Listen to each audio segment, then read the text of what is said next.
some years ago, we tend to get contact with these sales spooky persons in so many different ways, but most of the times we were not interested.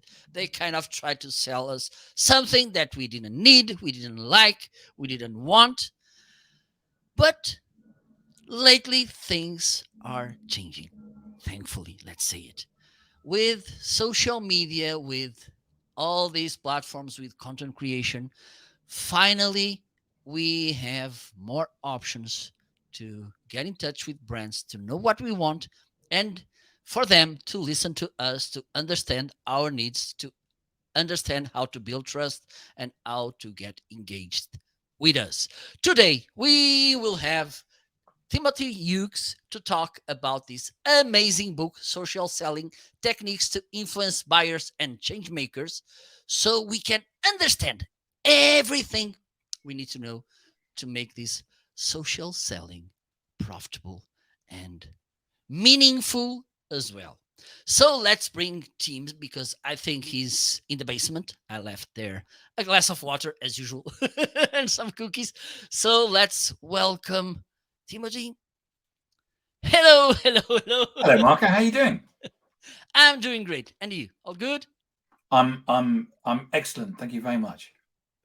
Perfect. First of all, Timothy, thank you so much for accepting my invitation. It's a pleasure and an honor. Let me share with you this. One of my great friends, and which is, he started as a professional friend and he became a personal friend, a good friend of mine, is one of the most acknowledged, recognized professionals in LinkedIn here in Portugal. I would say in Portuguese language, Pedro Caramês, and he's also um, a lover about social selling. And when I said I will have Tim Hughes on my live show, he said, "Oh my God, I'm jealous." So I'm really happy to have you here. We have here Cookbook Divas. Hello, hello, hello. Thank you so much for stopping by. So, by the way, for those of you in the watching us on Facebook, LinkedIn, YouTube, Twitter, and Amazon, feel free to drop your questions. You have some links if you want to check my favorite tools. And we have here Tim, so take advantage of him. Okay, it's a nice way. Absolutely. And by the way, Please ask questions. Please ask away. Yeah. absolutely. So you have it highlighted right now in the Amazon's carousel. So if you are not watching this on Amazon, feel free to go to Amazon so you can check the book. We have here Ronaldo. So we are being seen in Brazil. So Tim, would you mind introduce yourself so we can start and then we can start the conversation? Yes. Thank you so much for inviting me on and allowing me to talk about the book. Yes. So I'm based in the UK. I've been a salesperson for 25 years, and I've been involved in social media probably for the last 14 years. I was told by my boss I needed to get involved in social media. So I put a lot of the work that I've done, I blame it all on him. So I've been on Twitter for 14 years, started my own company with my business partner, Adam Gray. We're now in our 7th year. And this is my 3rd book. Oh, great. Perfect. And we have Joanna here as well. Thank you so much, Joanna, for stopping by. Let us know if you have any questions, please. So I'm going to start by the beginning. And I think I can share this story because you mentioned this before we went live that you wrote this book in Portugal. In Portugal, yeah. Algarve. In the Algarve. but, Yeah. but you said something that made me a little bit crazy. You wrote this in 2 weeks. How is that possible? Though your weeks, they have how many days? 7, like myself. Well, it is my 3rd book. I actually after the first one, I found a process in which to work to. So this is a 2nd edition of the first edition, which came out in I wrote this one in 2015 and it came out in 2016. So I wasn't writing it completely from scratch, and so there was a lot of it I cut out. I added some new stuff to it. So The first book's got 187 pages, but this new second edition has got 307. In the first edition, I think there's 8 diagrams. In the second edition, there's something like 50 or something. So we as in I was there with my partner, and I would basically sit and write during the day, and then hand her the chapter and say, "Can you create some diagrams out of this?" And she'd say, "Well, what about this? What about this?" And we put it together in 2 weeks. Nice. I need to ask you this, because this is something that it happens, and each day things get a little bit worse. When we talk about a book which has this platform behind, like social media platforms, sometimes we have this thing that, meanwhile something changed. And how do you manage this? Like, okay, now it's over, I'm not changing anything from now on, it's over, let's send it to the publisher. How do you manage this? Because this is something that happens. Like, okay, I have this idea, and meanwhile something changed, or it will change in a couple of weeks, whatever. How do you say, okay, end it? End of story. I think at some point you have to say, let it go to the publisher, because there's a lot of I use some data in there from a person called Simon Kemp. If for your audience, if you follow Simon Kemp, look him up on LinkedIn. He produces this. It's free, and it's the data which is all about social media, and so I was using that. So, for example, there's now 59.9% of the world's population on social media. And those people spend an average of 2 hours, 25 minutes a day on social media. That's just some of the facts that you can pull from that data. And that's gone into the book. And that comes out every quarter. So, you at some point you have to say cut and off it goes. Yes, pretty nice. Was something that always made me curious, because I believe, and for instance, when we decide, okay, this first version edition, it's a little bit outdated, we need to come up with a new one, or these new platforms arrived, these new approaches arrived. So this could be nice and interesting to understand how we juggle with these changes. There was a number of things. The first edition was my first book, and really the motivation behind the book was actually because my father had dementia, and unfortunately he's passed away now. But the idea behind it was that I was going to get a picture of he was going to see it. He's going to see that his son had actually done something with his life. So that was actually my purpose behind the first book. And really I was working in corporate. I'd rolled out social selling across 4,000 people within this particular company, but it was really about, back then it was about really looking people up before you went for meetings and stuff. But then what happened was that in 2016, when the book was published, I actually set up my own company with Adam Gray, my business partner. And so what we've been able to do is take all of the experience from all the clients where we've implemented it and actually put that into the book as well. So the first edition is 187 pages, and the second edition have 306. And really that's about putting in that experience.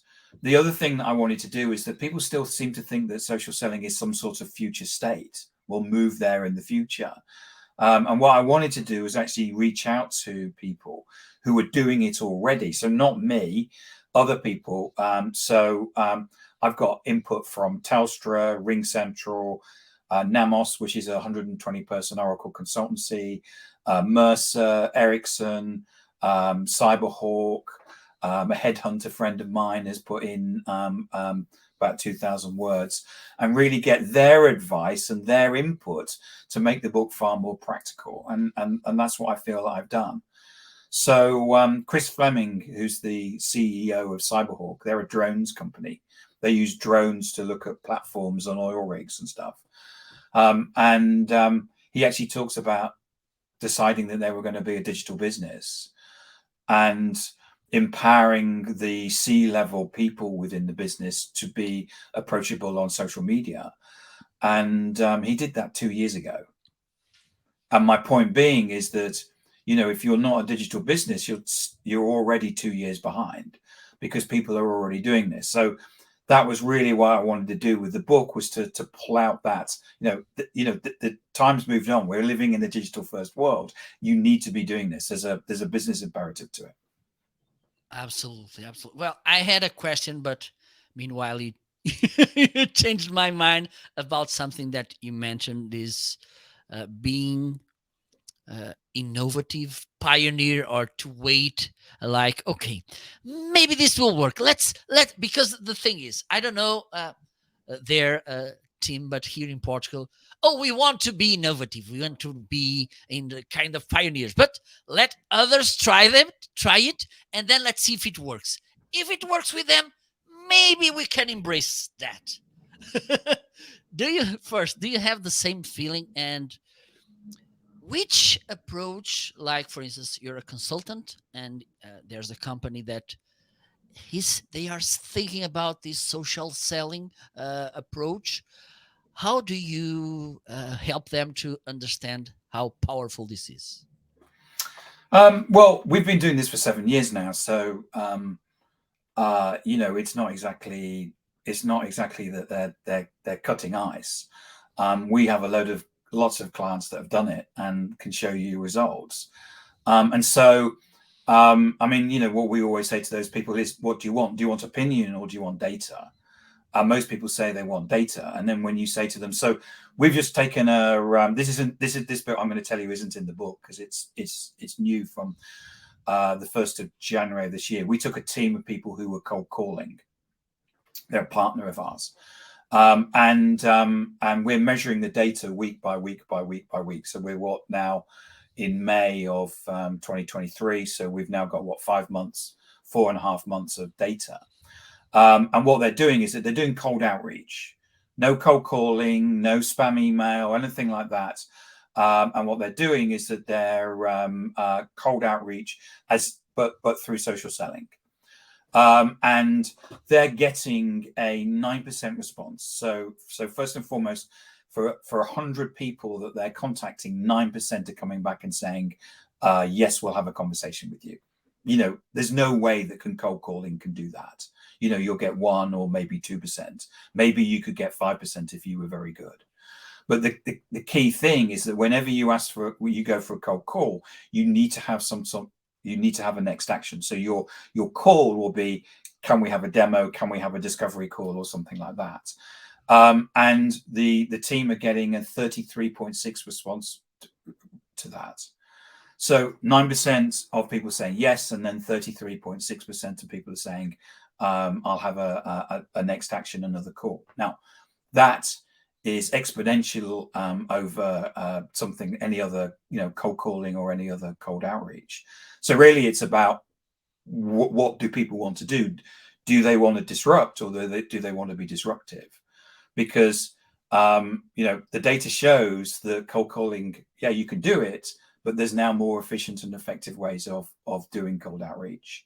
And the data is there. The data is available for people to come and look at. They can come and and look at it. They can talk to the people that are doing it. They can talk to the SDRs. So it's really a case of, do you want to be do you want to sell a market like it's 2023, or do you want to sell a market like it's 1980? And companies will make that choice, and the leadership will make that choice. But we always say that they need to communicate that to their staff, because it's only fair that their employees know that they want to be an analog 1980 company and not a digital 2023 company. Because what will happen is that the employees will go where they want to work, which is digital 2023 companies. Absolutely, yes. And I think this is the way. There's no way we can change things. And the other thing, there's at some point I came up with, I think I made it a syndrome, and I call it the grandparent syndrome. Okay. And probably you will recognize this scenario. when we were kids, our father tend to look at us in that hard way, or a little slap when we misbehave, right? Once, oh, I don't have any kids, but let's pretend I have kids. I have my kid who misbehaved, and I'm about to kind of make a bad face or to give him a little slap. And then my father, which meanwhile became grandparent, says, "No, don't slap the boy, don't slap the girl," right? So depending on the situation you are, you behave in the opposite way. This also happens with business people. Like when I'm the seller, I behave in a way that I hate when I'm a buyer. Yes. Like I have a sales company and I hate when sellers from other salesperson from other companies, they approach us in a way that we do the approaches. So this is something that we should think. And there's in the forward, and by the way, give a big shout out to Mark Schaefer and Yes. his through a moment not so good. So a big hug to Mark from Yes. here, and a big shout out because he's an amazing guy, and it should be an honor for you that he wrote the forward. And Absolutely. Absolutely. Yes. so one of the things that he wrote it here, and this resonates a lot with me, is, and this is a trend, unfortunately, when we discover a platform or an approach that allows us to be in a more insightful way with our customers, with our audience, our community, we tend to kind of shortcut things and try to automate. And as I mentioned before, one of the ways we, we found it to humanize our company, it's to humanize it by automating. Your thoughts about this team, because this is kind of a trend, and these days we are seeing this AI fever that it's scaring but kind of exciting at the same time. But how do you feel about this tempting thing to go automating everything and kind of losing this human touch? I think it's a mistake. I think that people, the mistake that people make is that they still want to sell and market like it's 1980. So what happens is that the way that we've sold and marketed to date is all been about interruption. So cold calling, email, even advertising is I interrupt you and I pitch you my services. And the thing is that everybody goes to market in exactly the same way. They all say, buy my product because we're great. So what happens is that as the buyer has become more sophisticated, because we've all got one of these and we can basically go online and do all of our research, where we never could have done that back in 1980. When I first started in sales, a person would have to come to me as a salesperson to get any information about the company. We were rung up to send out brochures, but people still seem to think that that's like the case. And so what happens is that we think that if we throw as much mud at the wall, something will stick. And what happens is that people bring that to social media, and social media is a media to be social. It's not spam media or anything like that. It's a platform to have conversations. And anybody who works in business to business, to a certain extent, business to consumer, to sell what you sell, has to have a conversation.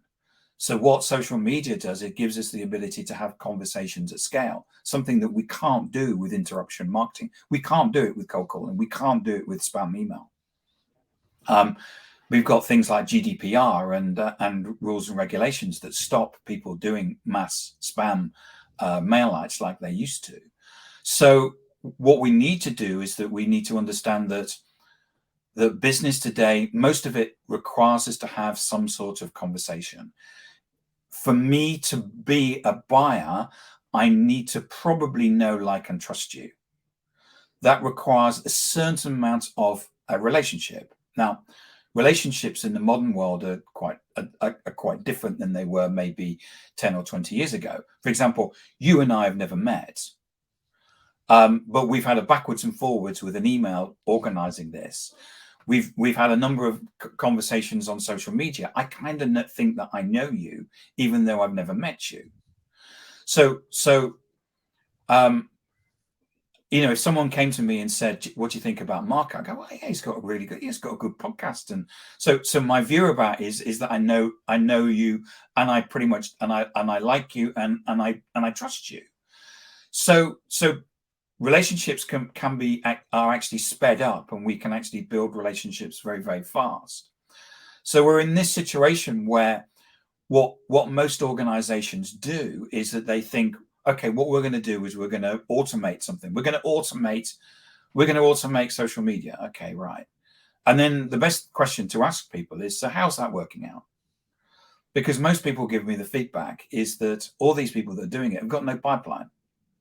Because as buyers, when we're on the other side, as you were with your metaphor, was that, I don't take cold calls. My phone tells me if I don't know the person ringing me, and I just ignore it. Because if the person wants to speak to me and I don't have their number, they'll leave me a voicemail. Tim, I need to get hold of you. Your car's at the garage, and I need to ring you about, whatever it is. Someone will leave a voicemail. It's the same with, I get inundated with email spam, and all I do is just create rules, and it just goes straight into the wastepaper basket. I get people saying, "You've never answered my emails." Well, no, I never saw them. They're straight in the wastepaper basket. And so people are still going through this process of thinking, well, okay, we're just going to automate it. We all cry out for relationships. We all cry out for human contact. And one of the things that we're very good at as humans is understanding whether we like someone or not. We can do that within about 10 seconds. Way back when we were walking on the Serengeti, and when we got up in the morning, the main thing that we had to do was not be eaten by a saber-toothed tiger. Was if someone started appearing in the distance, we could work out before they got to us whether we thought that they were going to kill us or they were going to basically be our friend. So we knew whether we needed to fight or flight. It's a natural reaction that we have, and people crave human contact, and they crave conversations, and they crave the ability to build relationships. And what we do in the book is we explain that. Now, I run a podcast about AI. I'm not an expert on AI, but I know quite a lot about it. From an AI perspective, in all of the experiences that most people have had, now that the hype's died down, is the content that's being created from AI is rubbish. Now, there's a lot of people that actually rubbish content is actually pretty good for them. And therefore, I can understand people saying, yeah, we're using ChatGPT for content. Well, great. If you don't want anybody to read your content, that's brilliant. Because what people want when they read content is they want insight.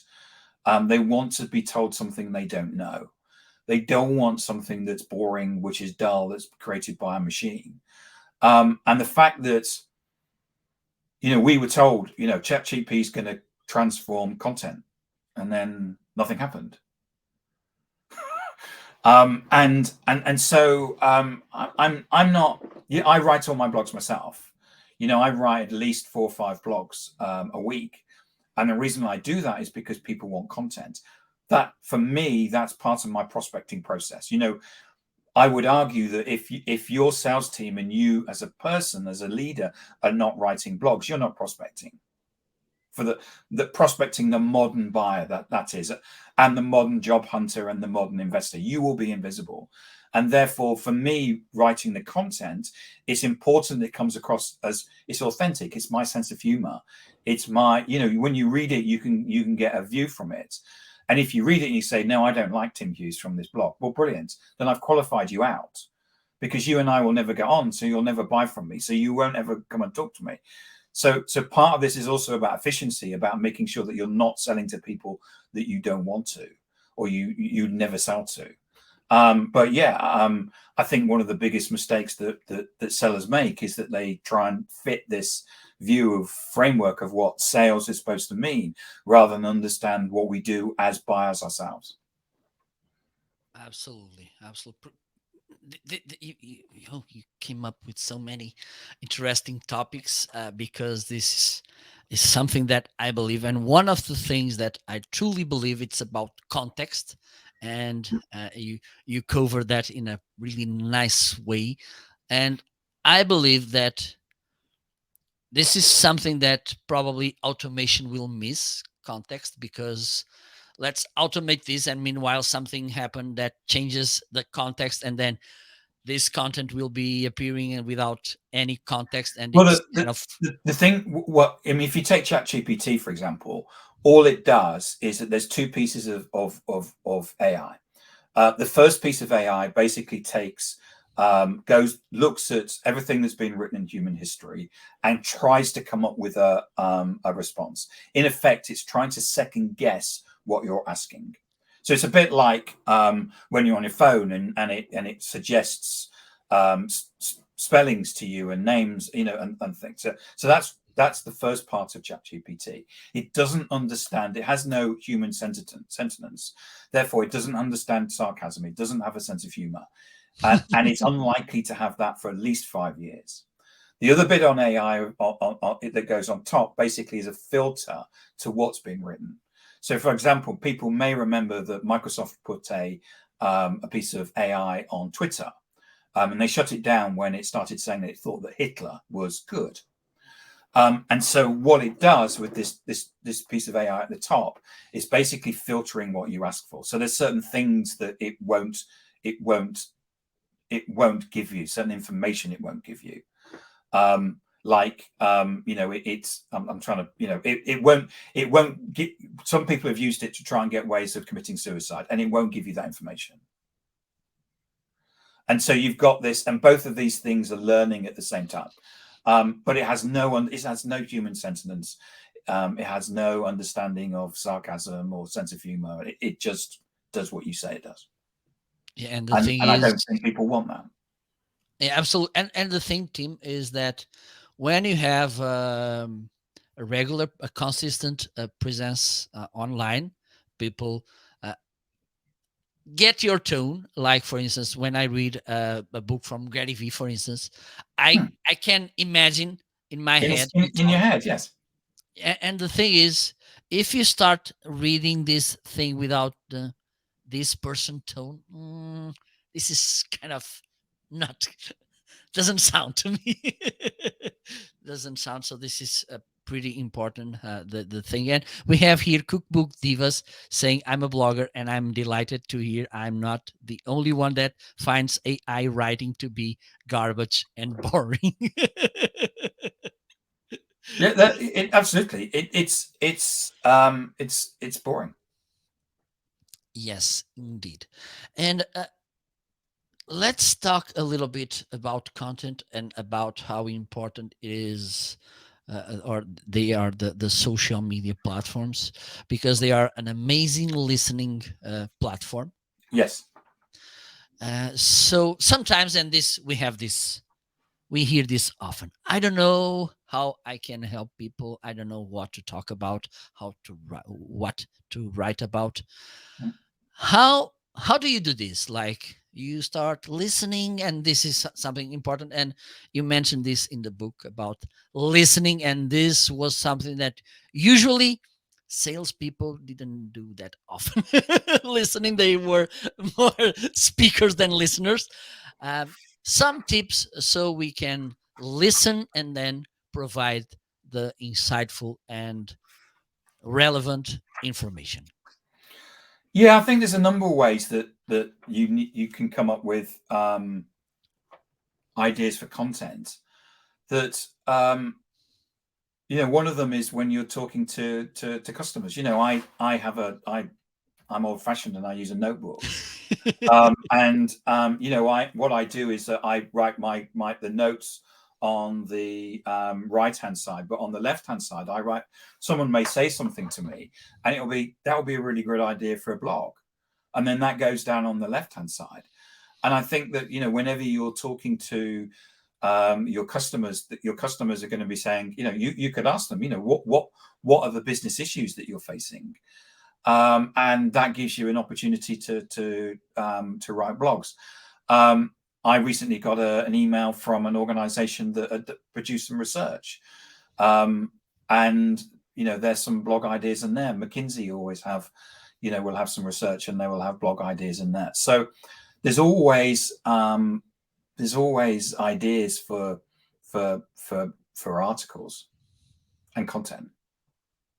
Great, great. Because and there's something that it's on your book as well, pretty important, and I believe this is the way, like, bringing people, not just the brand, bringing people. So this is this person in this brand, this is this person in this company, so people get to know people, not just a big building with nice windows and a huge door, these kind of things, because we want to connect with other people. We want to Yes. know if the CEO has is from China, from India, from Portugal, from Morocco, whatever, because we tend to like it. And the thing is, Tim, and you mentioned this in your book as well, that we,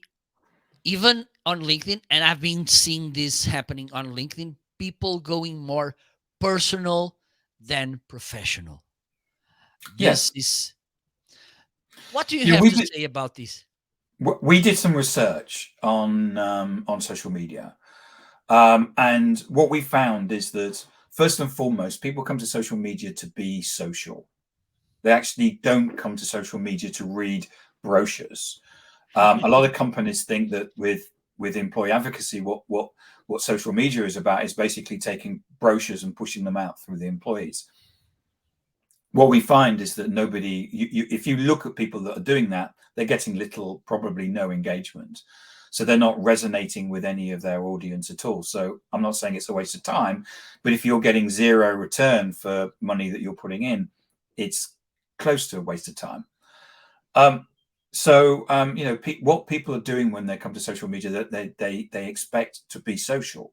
So joining in conversations, starting conversations, sharing things that maybe you've learned, those sort of things. Now, quite often we get this debate about what's a business post and what's a personal post. And our view is, as long as that you're actually doing something professionally, you know, you're not going to necessarily, there's certain things, personal things that happen to you, you're not necessarily going to share those. But where does anyone say that we can post something and we can't post something else? What we found in our research, that if you use humanized content, so content which is about you, probably has a photo of you on it and talks about you from a human perspective, that's going to get you far more engagement than maybe putting out a brochure, which will probably get you no engagement. Now, engagement, likes, and comments are important. The reason for that is that it enables you to have if I say, Marco, love the photo of you out playing golf on one of the Algarve's golf sites. Looks like you're having a really great time. Isn't the weather wonderful?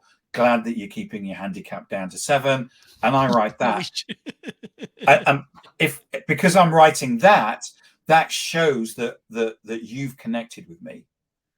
And I'm saying something which in effect is connecting with you. That's your opportunity to have a conversation with me.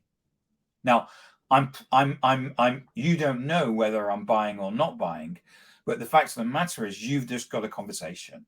And as we said earlier on, conversations create sales. I've got to have a conversation to create a sale. It may be you talk to me and I go, actually, I'm not, but my brother-in-law is buying what you're selling right now. You need to go, I'll connect you.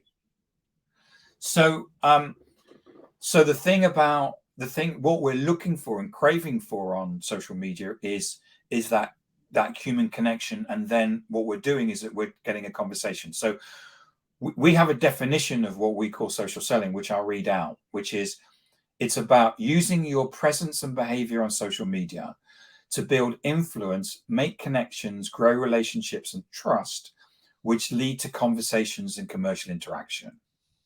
Now, it doesn't necessarily mean that I'm gonna buy from you, but I may know someone, or I may know somebody in the future that's going to buy. The other thing is that what we often say to salespeople will say, I don't want to post anything about myself, or I'm just going to post brochures. And you go, okay, so what's the best way for you to sell business? And they say, well, I take the customer for dinner, or I take them to a sports game. Okay, so when you go there, what do you do? Do you take a bunch of brochures under your arm?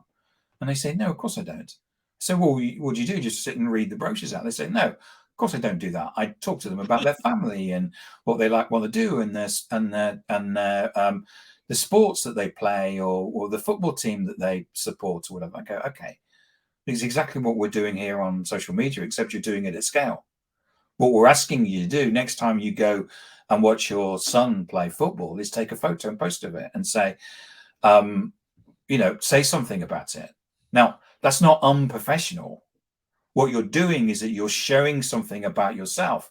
What you'll find is that there's lots of other people, probably the people that you're trying to sell to, have probably also got sons or daughters who also playing football, and immediately you've got a connection between the two.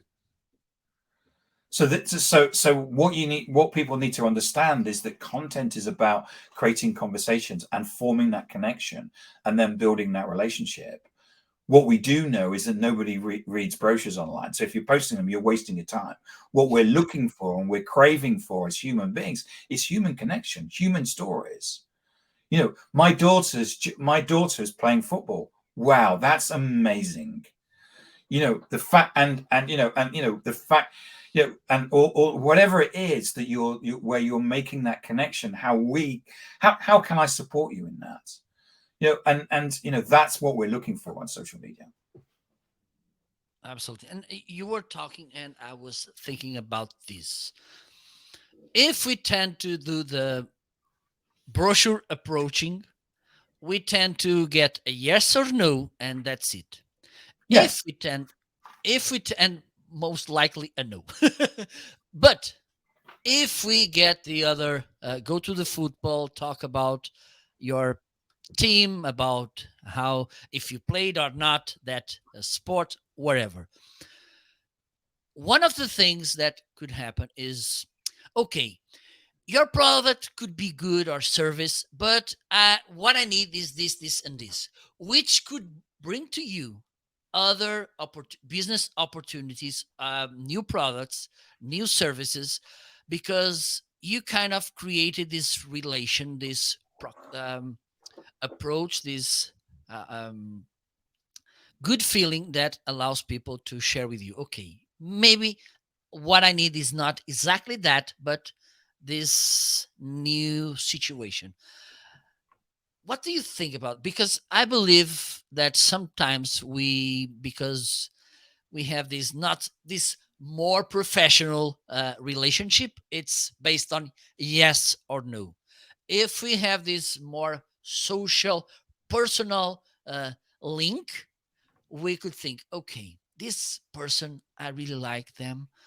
Maybe right now this product or service is not what I need, but maybe with some fine tuning, they can get there. You make a great point, Marco, which is what we see a lot, certainly in the IT industry. What they're doing is that they're pretty much burning through their network, and it is a yes or no answer.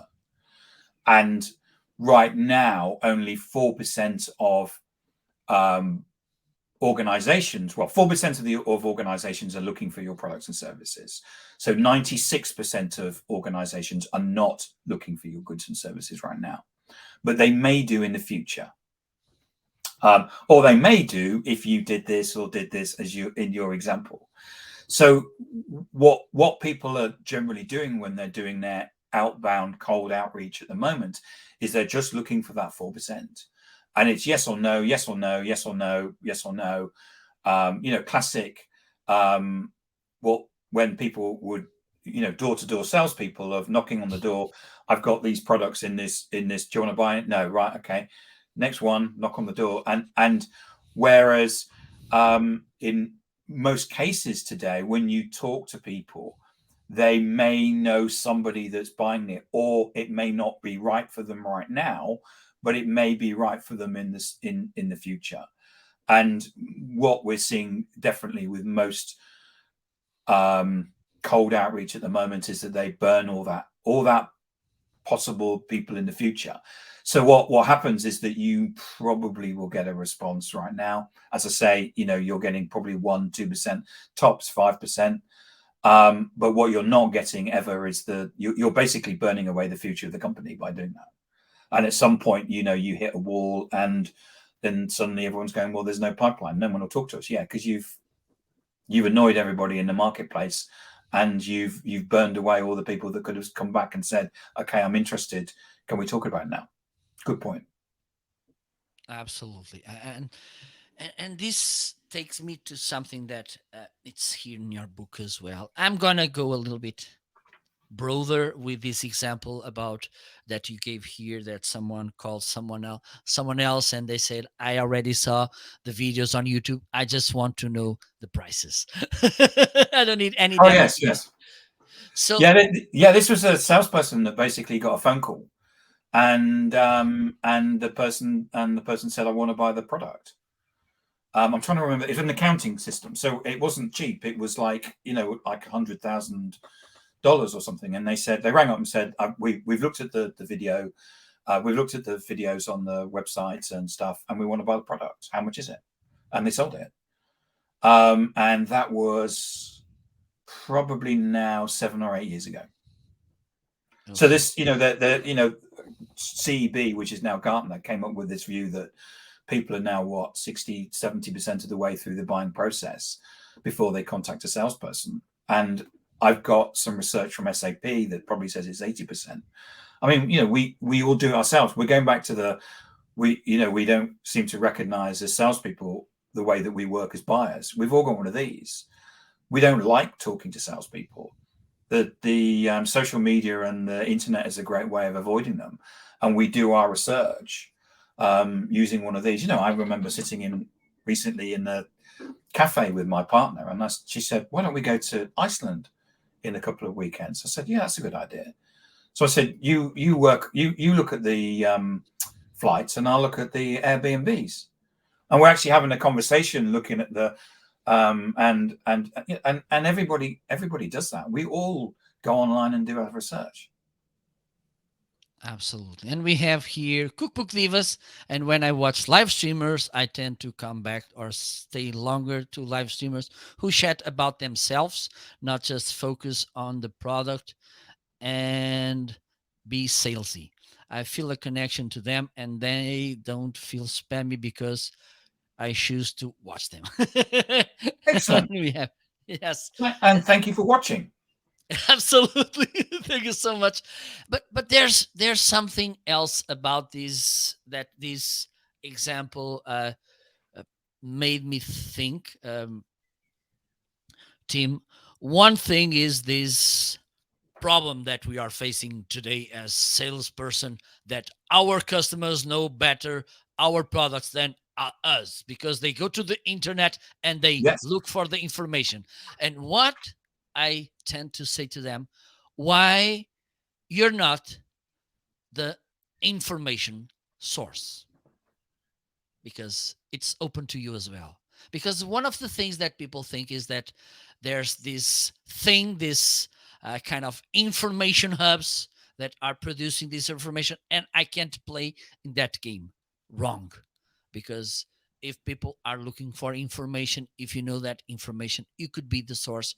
You can build this trust, this thing. And just let me add another thing, because this was another huge monster when we talked about sales some years ago. Prices. Because we wanted to hide the price till the moment, I don't know, this was kind of, oh, I don't want to talk about price, it's too early, let's hit it, let's hide the price. And right now they only want to know the price. So what do you have to say about this team? Because sometimes we think that, oh, I'm not sharing my secrets with others, so I'm not uh, creating content because people will get my secrets and then I will lose my business. But at the same time we see people that share content. Probably you know him, Marcus Sheridan, that built his huge success on content, and one of the things he likes to talk clearly, it's about prices. So what do you have to say about this? Keeping the information and waiting for others to share the information, and then you don't build that trust, you don't build that confidence, that people know, oh, I just want to buy from you because you proved that you are an authority, that you know, I like it. And or you may lose the customer. Yeah, so this company that I talked to you about previously that is doing the cold outreach, it took them 3 months, but they're now getting one piece of inbound every week. So that's where people are basically calling up and saying, we're seeing what you're doing. Can you come and talk to us? And it usually means that person, when I mean inbound, they're contacting and they're saying, we either we'd like to buy from you, or you may be on a shortlist. But the thing is that the likelihood that you're going to win is very much higher because they've actually done their research. Now, if you listen to any of Gary V stuff, and I will add to Gary V stuff, is that Gary says that people have set up marketing agencies off the back of what Gary has said, and he's very flattered. If you want to take all, I've shared everything. I've shared everything in my book. If you want to go and read all my blogs and set up a social selling agency, all the information is there if you want to take the time to do that. What people are looking for, we know that people are looking for experts. They're looking for someone that knows, what they're going out onto. We know that they're going out onto social media. They're going out and using search as well, and they're saying, I want to find an expert in this particular area. And when they find you, and if you're visible to them, and there's certain things that mean that most people, 99% of companies are invisible. And if you're visible, what happens is that they're looking for that expert to come and help them, and then they will walk towards you if they feel that you are in a position to walk towards you. So, for example, we have an example from Namos Consulting, which is one of our clients, where the person was searching on social media, and they walk towards the salesperson, which, in modern day time is transformational. The fact that you're walking towards the salesperson, because most salespeople we look at and we go, we don't believe you, we don't trust you, and I don't want to talk to you. And anyway, they walked towards that salesperson. There was a conversation, classic sales to buy a conversation, and that turned into a $2.6 million deal. So that, the fact of the matter is that there are people doing deals out there which are, not just itsy bitsy stuff, but are multi-million, and they're doing them on social media. And we know that the buyers are out there. The data shows that, and therefore, people need to be doing certain things to attract those people, as well as to be able to walk towards those people if you're looking at cold outreach. Absolutely.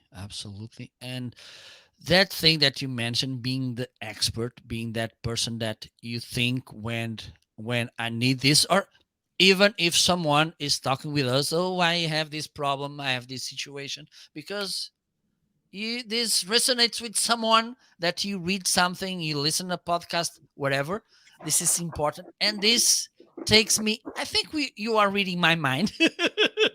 Because this takes me to another thing that I want to highlight about your book, Yes. which is pretty nice, is about sharing others content or creating our own content. Okay. Because sometimes we tend to get a little bit lazy, or because there are some guidelines wherever we try to shortcut. Okay, let me share this. Sometimes people they don't even write anything about that post. Like, okay, I saw this, I like this because blah blah blah. Uh, Maybe you should take a look at that if you are in this context, because sometimes there's something that we miss when we create a social media post, is like creating context, so this could be relevant to people to read, watch, listen, wherever. And you mentioned this, that I think it's pretty important, because one, you're not being kind of lazy resharing something that it's already there, but at the same point you're making your point. Like, this is my opinion, these are my thoughts about this. What do you have to say about this, so people can understand, if I want to become known, if I want to become trusted, if I want to sell something or whatever? Because sometimes I'm selling myself, like, okay, I want to get a job, and I think somehow we are selling something as well. uh, how important it is to come up with our own thoughts, our own opinions, when we talk about social media. You know, the modern buyer, the modern job hunter, the modern investor are all on social media. They're looking for something that's going to engage them, that's going to give them, that's going to be insightful, and they're looking for authenticity. So if you write it yourself, it's the best thing to do, because it demonstrates that you're the expert. Here is you know, here are the top 6 things that I think are important to chief financial officers in telco, or wherever it is that where you sell. If you take someone else's content, then in effect you're sharing someone else's brochure. You know, the content that was written for that audience, and it resonates with that person and that person's audience. It may not resonate with yours, so it's you know, it's not so good. And sharing brochures is you're actually training people and the algorithm to ignore you. So I wouldn't recommend it. So there's different levels of it. In the book, I talk about 411, which is a method that I basically talk about, which is sharing something about your business and the vertical or the business issues, and sharing 4 of those where people go, oh, that person's interesting. You get some insightful content, because we all pick up these and we go to, say, LinkedIn and go, boring, boring, boring, boring, boring, boring, boring, boring, boring, boring, boring, boring, boring, boring, boring. Oh, that's interesting. And every time I do that, everyone laughs. And I go, yeah, it's just like that. And you say, so where are you on that? And they go, we're the interesting people. And you go, okay, I've actually looked at your LinkedIn profile, and you're part of the boring sect. You know, people, we you know, we're talking about it. People know that they're looking for interest. This podcast, you know, it's a you get interesting people on, talk about interesting subjects. You ask great questions, and therefore it's a piece of content that's going to provide insight. That's what people are looking for. They're not looking for things that are scripted. They're looking for you, what you can say. And there's different ways of writing blogs. You know, you can take if you don't, you know, as I said earlier on, was it this week I found there's a McKinsey report came out in March this year about sales. I opened the report. I found something in there which I particularly resonated with me. I said, here's a McKinsey report. It says this. The fact that I'm quoting McKinsey means that I'm raises my, you know, shows that I'm an expert. And I'm saying this is what McKinsey say. And in a way, I'm standing on the shoulders of giants because of the fact that McKinsey is saying it, but I'm adding something to it. And so you can create content in lots of different ways. There's an example. One of the example is one of our team. They actually created a post, which was a picture of their son and him on the beach. It was during lockdown, and his son was 16. And they posted that. It only took him 10 minutes to create. And off the back of that, he got 6 C-level meetings. He put out 2 proposals, and he got 1 purchase order. Now, there's no other demand gen facility that you can use, cold calling, email marketing, advertising, that can get that type of response. Content, once you actually get used to it, and I guess it's like a muscle going to the gym.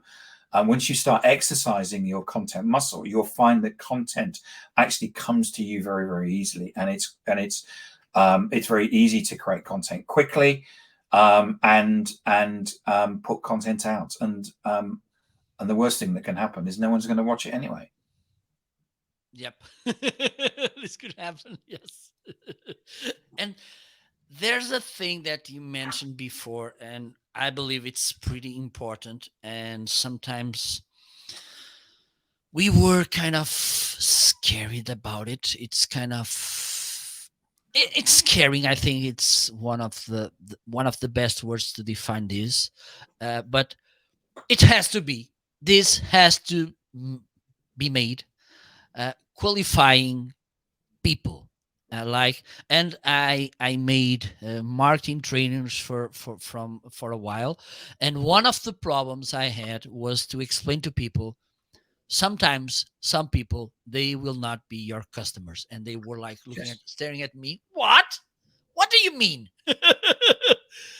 So with that in mind, Tim, sometimes we tend to go a little bit kind of flat in our content, trying to satisfy or not hurt someone's feelings, or not kind of putting someone away from our content.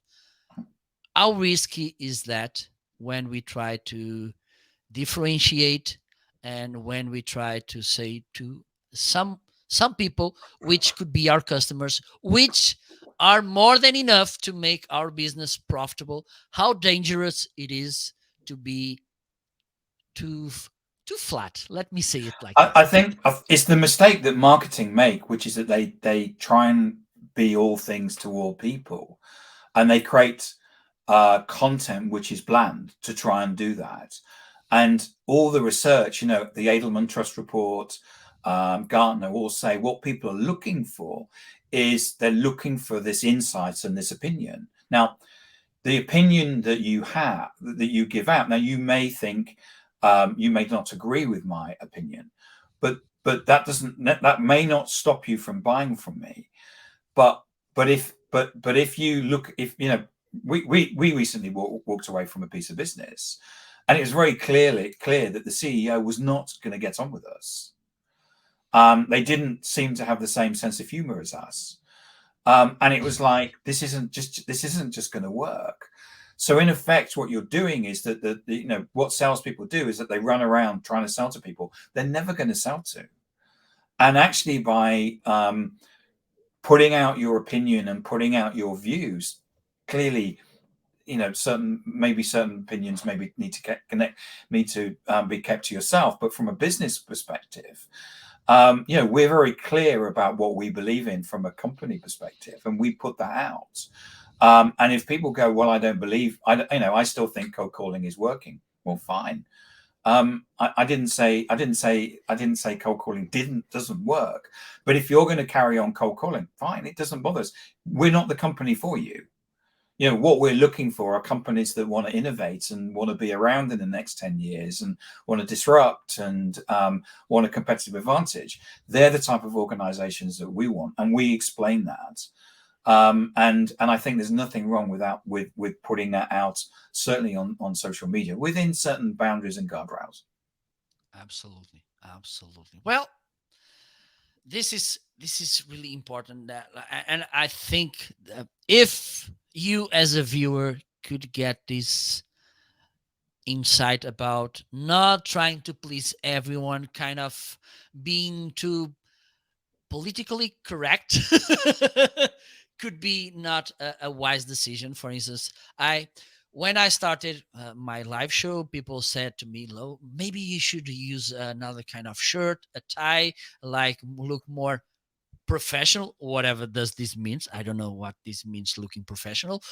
I thought, well, one of the things I don't want I don't want my live show to be the news TV news. So I will do this It's you, my Marco. own way. This is you. This is Yes, your authentic you.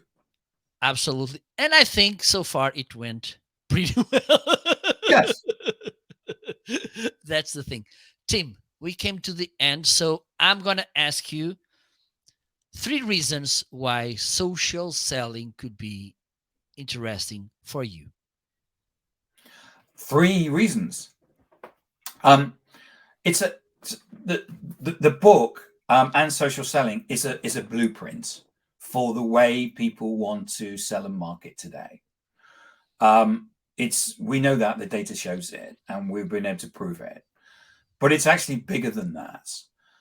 Because as I talked about earlier on, the modern job hunter is on social as well, and the modern investor. Everybody has moved from the analog physical world to digital. So if you want to if you want to get the most revenue, but if you want to attract the best people and be the employer of choice, you've got to do this as well. We've got clients that no longer pay for recruitment consultants and recruitment ads because they don't need to, because the people are basically coming to them and saying, I want to come and work for you. And this has fundamentally changed business. And all I'm asking with this book is that leaders, sales leaders, marketing leaders, and people in sales and marketing, what they do is they need to have a reason. They need to understand what social selling is, and they need to be able to go into a meeting and say, you may be for it, you may be against it, but you need to have an opinion about it. And this book is, in the world, relatively inexpensive, and will give you that world view, and so you can have an opinion of whether you think that social selling and social media is good for your organization or not. Awesome. Thank you. Because, and the thing is, sometimes this will be tough to finish. Because the thing, and if we're talking, and I was thinking, because sometimes we think my only professional network it's LinkedIn, and then I go to Facebook, to Instagram, and I post whatever I want. And the thing is, do you think that when someone wants to hire you, they don't look at other platforms than just Of course they LinkedIn? do. That's the thing. So the thing is, sometimes no, because my Facebook it's personal. Yes, but people, they are not hiring the professional, they are hiring the person. They're hiring the person. Yeah. That's the thing. So where can people find you, Tim, please, so they can get you? So the best place to find me is probably on LinkedIn. I'm Timothy Hughes. I'm Timothy_Hughes on Twitter. And the book, we have mentioned it a couple of times, is on Amazon worldwide. Perfect. And it's highlighted right now in the carousel. And by the way, with a 7% deal. So hurry up, get this book, because it's pretty nice. Look how amazing it is, with so many information. 306 pages, yeah. Yes, this is. And one of the things I like about these kind of books is that they are working books. And I want to, Yes. one of the things I do often is to underline, to draw some arrows, like this is important. This is something that for me it's important. This feeling, this is a working book. This is not a novel. Yeah. I've got people that have sent me pictures where they've highlighted all in the book, and they've got post-it notes in it. They carry it around in their bag with them all day. They refer to it, which is why I always say, buy the book, don't buy the Kindle. I know a lot of people buy Kindles and stuff, but it is one where people have highlighted it and put post-it notes and stuff in. Absolutely. So, Tim, thank you so much. I Thank you so much too. we could be here talking for hours, because this is so insightful. Oh my God, this is such an amazing topic, and you are such an amazing guest. Maybe in the future, please hurry up bringing a new book. I need to. I know. I'm actually just started conversations about the next one. But it'll take 18 months. So okay, so I will be looking at you. I'll give you a call. I will be stalking you so, to see if you're releasing a new book. Meanwhile, so I can have you here again because it was a huge pleasure, and this Thank was you. a so And insightful it's conversation. been great fun, Marco. Thank you so much for inviting me. It was a pleasure. Thanks to you. So thank you. Thanks to all of you listening, watching, commenting during this live show. Tomorrow I will be here. Hopefully, I will be here again with another live show. So don't forget to hit that follow button. And next, okay, next June 20th, I will have another guest. Stay tuned to know who it will be. Thank you so much. Enjoy the rest of the day. Enjoy the rest of the week. We will be here back soon. Bye bye. Bye, everybody.